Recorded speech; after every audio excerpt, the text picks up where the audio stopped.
डेनेडेन season 1 के last episode में हमने देखा कि मोमो और ओकारुन दोनों जीजी के गांव जाते हैं सुचिनो के मॉन्स्टर के श्राइन को देखने।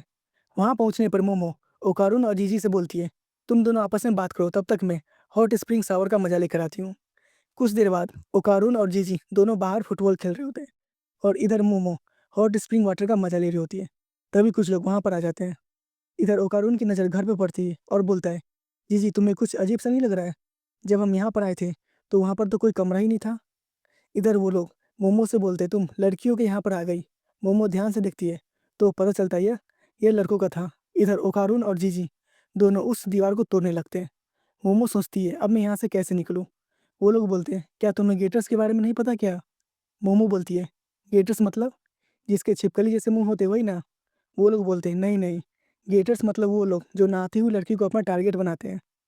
अब सीजन 2 के एपिसोड 1 में हम देखते हैं कि जहाँ मोमो नहा रही होती है वहाँ अचानक से ब्लास्ट होता है।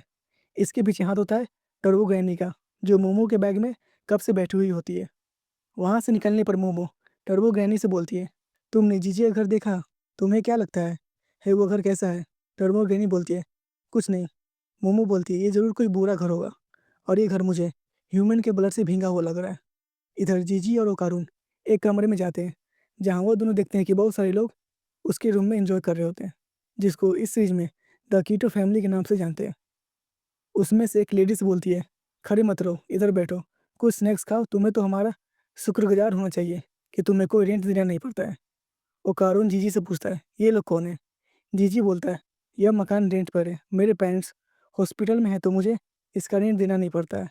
ये कीटो फैमिली है जो कि इस घर के मकान मालिक है। उसमें से एक लेडीज बोलती है, जिन तुम बिना बताए और परमिशन लिए यहाँ से गायब हो गए। जीजी बोलता है, मेरे दोस्त को यहाँ आने का मन था इसलिए मैं इसे लाने गया था। दूसरी तरफ हम मोमो को देखते हैं जो एक टेम्पल में सुचिनो को स्नैक मॉन्स्टर के श्राइन को देखने जाती है। टेम्पल में पहुंचते ही मोमो देखती है कि एक आदमी उल्टा होकर अपना वीडियो बना रहा होता है। वो बोलता है, मैं आपकी क्या मदद कर सकता हूँ? मोमो बोलती है, सुचिनो को श्राइन। वो आदमी मोमो को श्राइन दिखाता है, जिसको देखकर मोमो उदास हो जाती है क्योंकि वो लिटरली एक छोटे सांप का श्राइन होता है। मोमो बोलती है, ये बिल्कुल वैसा नहीं है।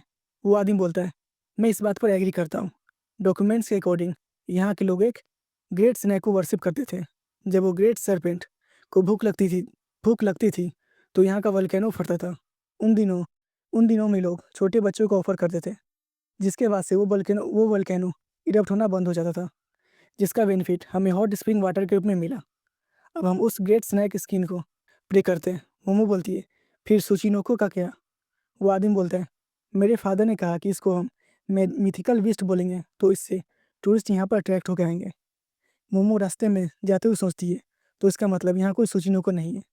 ये सुनकर ओकारुन जरूर उदास हो जाएगा। मोमो जैसे ही घर में एंटर करती है, वो देखती है कि वो लोग ओकारुन और जीजू को बुरी तरह से पीट रहे थे। उसमें से एक लेडी से बोलती है, आखिरकार हमारा ऑफरिंग आ ही गया, अब हमें फेस्टिवल की शुरुआत करनी चाहिए। मोमो एक एक करके उन सभी को बुरी तरह से पीटने लगती है, पर उसमें से एक ओल्ड लेडी मोमो पर भारी पड़ जाती है। वो लेडी मोमो को एक किक मारती है, जिससे मोमो एक मिस्टीरियस रूम में पहुंच जाती है जहाँ हर तरफ स्पीड पेपर लगा होता है। वह लेडी बोलती है, अगर तुम हमारे फेस्टिवल में इंटरफेयर करे आई हो, जिसका मतलब हो तुम पूरे विलेज को डिस्ट्रॉय करना चाहती हो। कीटो फैमिली इस विलेज को सालों से प्रोटेक्ट करते हुए आ रहे हैं। तुम यहाँ हॉट स्प्रिंग बाथ का मजा इसलिए ले रही हो क्योंकि कीटो फैमिली ग्रेट सरपेंट को 200 सालों से छोटे बच्चों की बलि देते हुए आ रही है। मोमो बोलती है, तभी तो वोल्केनो अभी तक फटा नहीं है।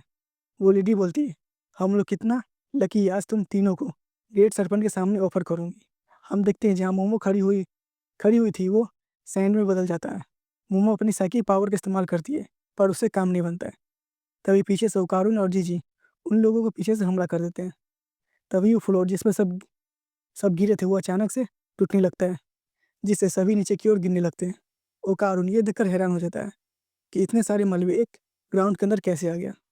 मोमो बोलती है, ओकारुन जीजी कहाँ है? जीजी बोलता है, मैं गिरने वाला हूँ। मोमो बोलती है, घबरा मत, मैं तुम्हारी मदद करती हूँ। पर जीजी नीचे जाकर सीधा एक सांप के ऊपर गिर जाता है, पर मोमो उसे अपने साइकिक पावर की मदद से बचा लेती है। दूसरी तरफ कीटो फैमिली बोलती है, हमारी ऑफरिंग को स्वीकार करें ग्रेट स्नैक लॉर्ड।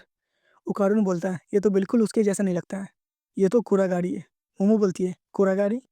ओकारुन बताता है कि ये एक मंगोलियन डेथ वॉर में लोगों का कहना है कि यह गोबी डिजर्ट में ही पाया जाता है। जो इंसानों को खाता है, पर कहानियों में तो इसकी लंबाई 1.5 या 2 मीटर ही बताई गई है। मैंने कभी इतने बड़े कूड़ागाड़ी के बारे में नहीं सुना। इसका मतलब कीटो फैमिली 200 सालों से इस अर्थवर्म को ऑफरिंग देते थे। तभी अचानक वो अर्थवर्म कीटो फैमिली पे ही हमला कर देते हैं। उसके बाद हम देखते हैं कि ओकारून और मोमो दोनों अपने आप को ही चोट पहुंचाने लगते हैं। जीजी को समझ में नहीं आ रहा है। जीजी को समझ नहीं आ रहा था कि ये चल क्या रहा है। फिर उसको समझ में आता है कि ये साउंड इसके वजह से ये दोनों ऐसा कर रहे हैं। ओकारून बोलता है, मुझे मरने दो। तभी जीजी के दिमाग में एक फ्लैशबैक आती है, जहाँ जीजी के पेरेंट्स खुद को फांसी लगा लिए होते हैं। जीजी तुरंत ओकारून को बांध देता है। जीजी जीजी टर्बो ग्रैनी से बोलता है, ये सब ऐसा क्यों कर रहे हैं? टर्बो ग्रैनी बोलती है, साइकिक वेव्स। वो वर्म एक साइकिक वेव भेज रहा है जिससे लोग अपने आप खो देते हैं और खुद को मारने लगते हैं। जीजी बोलता है, ऐसा है तो फिर मेरे पे ये असर क्यों नहीं कर रहा है? टर्बो ग्रैनी बोलती है, तुमने नोटिस नहीं किया? मोमो अपने पावर से तुमको बचा रही है। तभी एक टुकड़ा जीजी की आंखों को कट मार देती है। जीजी जैसे तैसे मोमो और ओकारून को उठाकर वहां से भागने लगता है। लास्ट में जीजी सैड हो जाता है। तभी वहां पर इविल आई आ जाता है। मोमो बोलती है मोमो बोलती है, मुझे फ्री करो, मैं अब ठीक हूँ। ग्रैनी बोलती है, उसके आंखों में मत देखो, वो इविल आई है। उसके आंखों में देखोगे तो उसके वश में आ जाओगे। ये बिल्कुल उस वर्म के साइकी वेब की तरह है। तभी ओकारून ट्रांसफॉर्म होता है और एक सिंगल अटैक में उस वर्म को 2 भाग में काट देता है। पर वो वर्म तुरंत रीजनरेट हो जाता है। जीजी जैसे ही दौड़ता है, इविल आई उसके सामने आ जाता है। मोमो बोलती है, उसकी आंखों में मत देखो, पर जीजी देख लेता है, जिससे हमें एक फ्लैशबैक दिखाया जाता है, जहाँ एक बच्चा जहाँ एक बच्चे कमरे के अंदर बंद होता है और अपने दोस्तों को याद कर रहा होता है। तभी वोल्केनो ब्लास्ट होता है। हम देखते हैं कि कीटो फैमिली इस बच्चे को एक खंबे से बांध देते हैं और उसको ज्वालामुखी के लावा से मरने के लिए ऐसे ही छोड़ देते हैं। वो बच्चा बोलता है, मैं बस दूसरों के साथ खेलना चाहता हूँ। मोमो बोलती है, उससे दूर रहो जीजी। जीजी बोलता है, मोमो रुक जाओ, वो अलग है, वो बुरा आदमी नहीं है, वो अपने आप से लड़ रहा है। कब से? जीजी नीचे की ओर चला जाता है, जहाँ वो एक दरवाजे को तोड़ता है और उसके अंदर चला जाता है। जीजी बोलता है, तुम मुझे इतने दिनों से प्रोटेक्ट कर रहे थे और मुझे मुझे देख रहे थे। मोमो बोलती है, रुक जाओ, इसका उसके इतना करीब मत जाओ। जीजी बोलता है, ये हमारे ही जैसा है। तभी वो और फिर से एक शॉकवेव अटैक करता है। मोमो बोलती है, जीजी क्या तुम मुझे पकड़ सकते हो जिससे हम यहाँ से भाग सकते हैं? पर जीजी कोई रिप्लाई नहीं देता है। हम देखते हैं कि जीजी उस बच्चे से बात कर रहा होता है। मुझे माफ़ कर दो, मैं डर गया था, मुझे लगा कि ये सब तुम्हारी वजह से हो रहा है। वो बच्चा बोलता है, मैं तुम्हारे साथ खेलना चाहता हूँ।